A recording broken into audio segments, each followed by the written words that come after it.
Actually, it's interesting. Sounds rather sort of bizarre, but I did go to Diana's coffin the day after I'd written it. The innocence about her, you just thought, wow, this girl is knockout. The streets of London had never been quieter. Millions stood shoulder to shoulder, their faces frozen in grief. A deafening silence blanketed the city, interrupted only by the occasional muffled sob. Across the world, billions more watched their screens, struggling to comprehend the unthinkable. Princess Diana was gone. Her funeral on September 6, 1997, wasn't just a ceremony, it was a reckoning. A nation, a monarchy, and a family were standing on the edge of history, caught between duty and devastation. But amidst the sea of mourners, one sight stood above all others, a moment so painful, so unnatural, that it would be seared into history forever. Two boys, 15-year-old William, 12-year-old Harry, walking behind their mother's coffin as the world watched. Their faces were unreadable, their steps measured and controlled, but no child should have to do what they were doing. No child should bear that weight. Charles Spencer, their uncle, knew it. From the moment the burial committee suggested the idea, Spencer fought against it. He had argued, pleaded, and demanded that the plan be reconsidered. The thought of forcing two grief-stricken boys to march in front of cameras, paraded through a city drowning in sorrow, was unthinkable. And yet, his protests were met with a wall of indifference. This has been decided. The words were final. Spencer refused to accept them. He knew Diana would have never wanted this for her sons.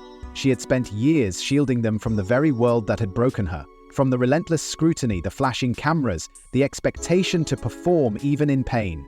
And now, that same world was demanding her children play a role in their suffering. Then came the lie. Spencer was told that William and Harry wanted to do it, that it was their choice. And with that, he stepped back. If this was what they wanted, he would not stand in their way. But the truth, like so much surrounding Diana's life and death, was far darker. Years later, the truth finally emerged. William and Harry had never been given a choice. They had simply been told what to do. For Harry, it was an order, one he could not refuse. At 12 years old, he had no voice, no power to question the weight being placed on his small shoulders. And so, he walked, and the world watched. The streets of London, once alive with Diana's presence, now mourned in silence. The sound of horses' hooves, the creaking of the wheels carrying her coffin, the distant cries of strangers. It was all swallowed by the enormity of loss. For Spencer, the pain was unbearable. He had fought for his nephews and he had lost. Now, all he could do was walk beside them. But there was one thing he could still do, one final act that no one saw coming.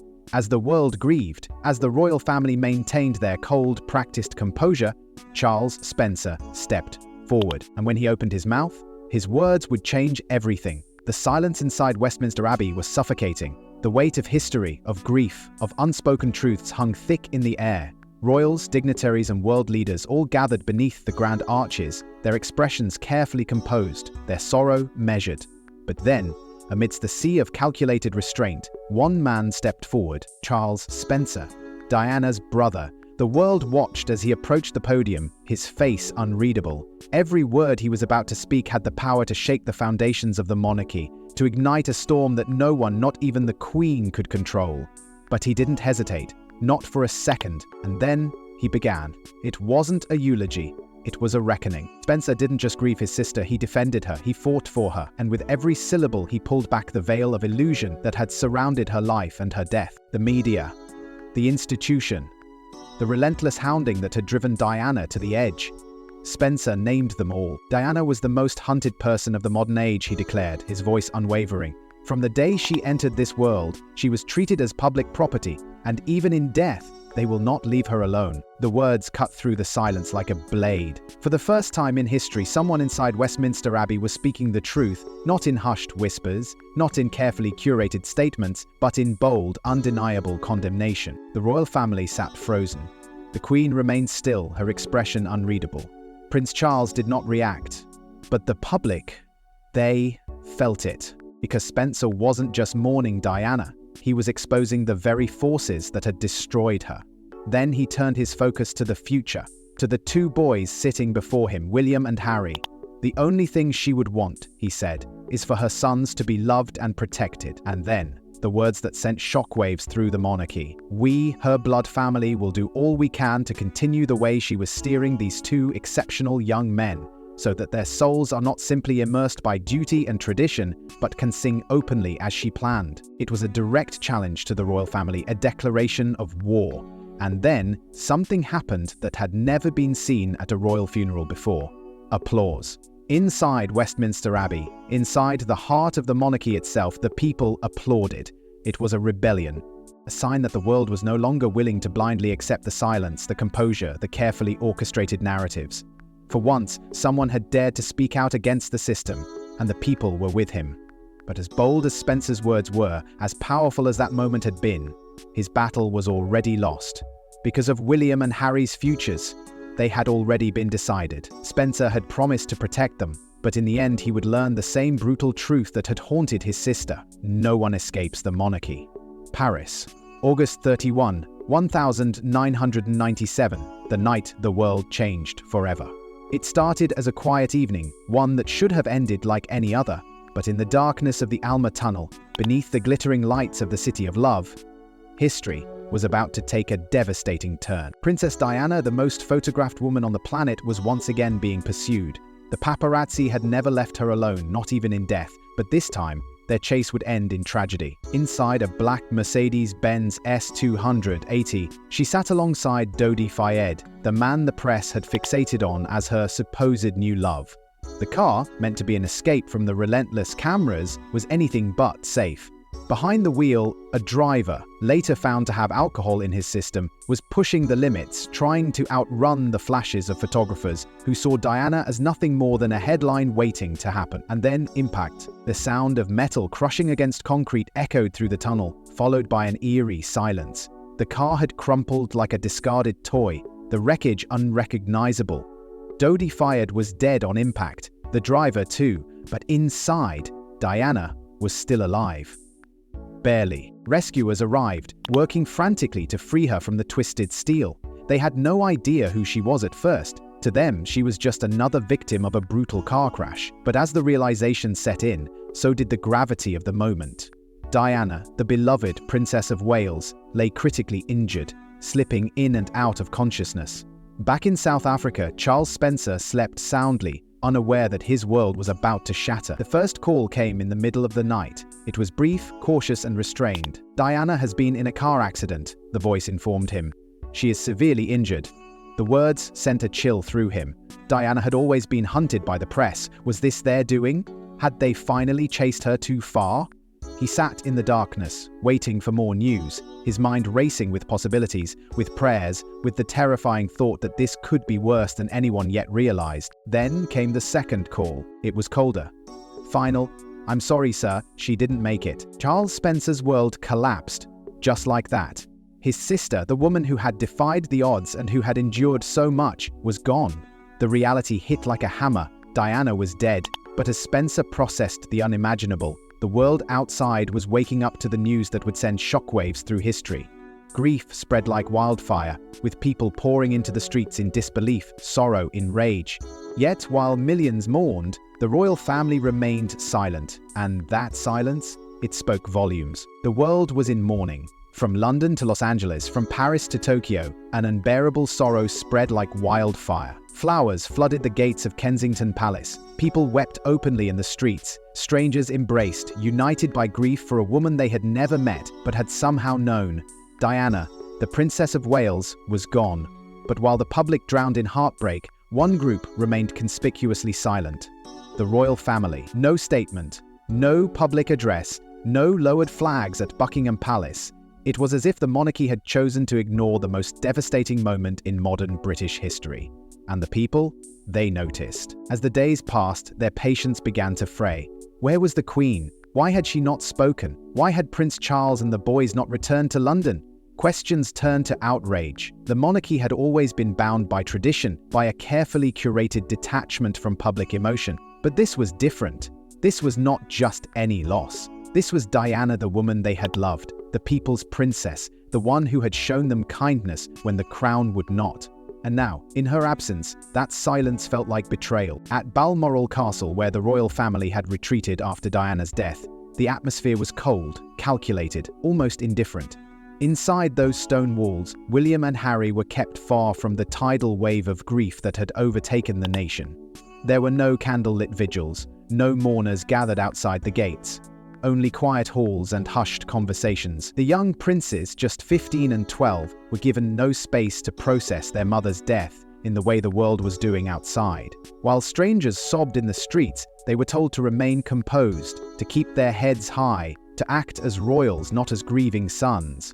For days, their sorrow was contained behind palace walls, while the world demanded to see them, demanded to grieve with them. But the Queen's orders were clear: they were to stay hidden, and in that decision, a rift between the monarchy and the people began to widen. The press, which had long served as the monarchy's tool, turned against them. "Where is our queen?" screamed one headline. "Your people are mourning. Where are you?" demanded another.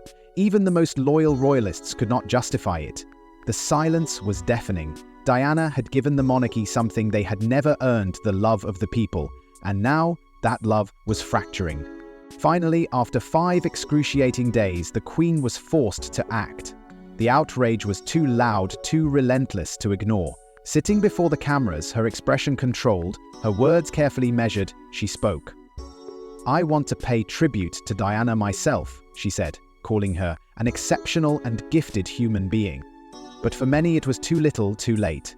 The damage had been done. The monarchy had revealed itself not as the beating heart of the nation, but as a cold, distant institution, unable or unwilling to share in the grief of its people. And while the Queen's words may have quieted some of the outrage, one man was not done fighting. Charles Spencer had lost his sister, but his battle with the royal family had only just begun. Charles Spencer had made a promise, a vow, spoken in front of the world, that Diana's sons would be protected, not by the institution that had failed their mother, but by her blood family. It was a declaration that sent a clear message. William and Harry would not be left at the mercy of the same system that had destroyed Diana. But what Spencer didn't realize at that moment was that the battle for their future had already been lost. The royal family had no intention of relinquishing control. To them, William and Harry were not just grieving sons, they were heirs to the throne, symbols of continuity, pawns in a legacy far greater than their pain. The idea that they would be raised outside the strict confines of royal duty was never an option. And so, within days of Diana's funeral, the boys were placed back on the path they were always meant to follow. There was no time to mourn, no time to be children, no time to process the loss of the woman who had been their protector, their haven, the only parent who had ever truly put them before the crown. Instead, they were told to smile, to wave, to fulfill their obligations. The world would grieve for Diana, but William and Harry, they were expected to move on. For Spencer, it was devastating. He had spoken with conviction at his sister's funeral, believing that his words carried weight and that the monarchy would listen, but they didn't. They never would. He had no real power, no ability to change the course of history. His role had ended the moment the funeral was over. William and Harry belonged to the crown, and there was nothing he could do to stop what came next. And so the years passed, and Diana's sons were molded into the roles set before them. William, the future king, learned to accept his destiny, but Harry never forgot. He never forgot what it felt like to be forced into that funeral procession, to be told what to do, what to feel, how to grieve. He never forgot how powerless he had been. The seeds of rebellion were planted long before the world knew it. While William grew into the model prince, Harry began to question everything: the institution, the expectations, the silence that had swallowed their mother's memory. And the more he questioned, the more he began to realize that his future didn't have to be decided for him. And years later, when the moment came, he would do the unthinkable. He would walk away, and for the first time since Diana, the monarchy would be shaken to its very core. For Harry, the pain had never faded. The world had moved on and the monarchy had endured, but inside him, the wounds of his childhood had never healed. He still remembered the weight of that day, walking behind his mother's coffin, his every step watched by millions. He had been just 12 years old, expected to grieve in silence, to maintain the composure of a prince, to suppress the heartbreak of a boy who had just lost his mother. And he did as he was told. He followed the rules, he played the part.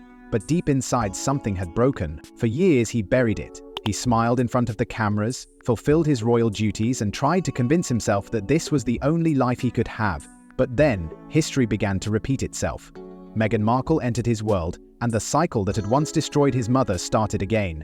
The attacks, the relentless headlines, the whispers within the palace walls, the subtle exclusion, the gaslighting. Meghan, like Diana, was expected to endure it, to stay silent, to let the institution decide her worth. But Harry had seen this before. He had watched it play out in real time with his mother, and he knew exactly how this story ended. This time, he refused to stay silent. He fought back, challenging the institution in ways no royal had dared before. He demanded change. He pushed for protection for his wife, for their son, for the life they were trying to build.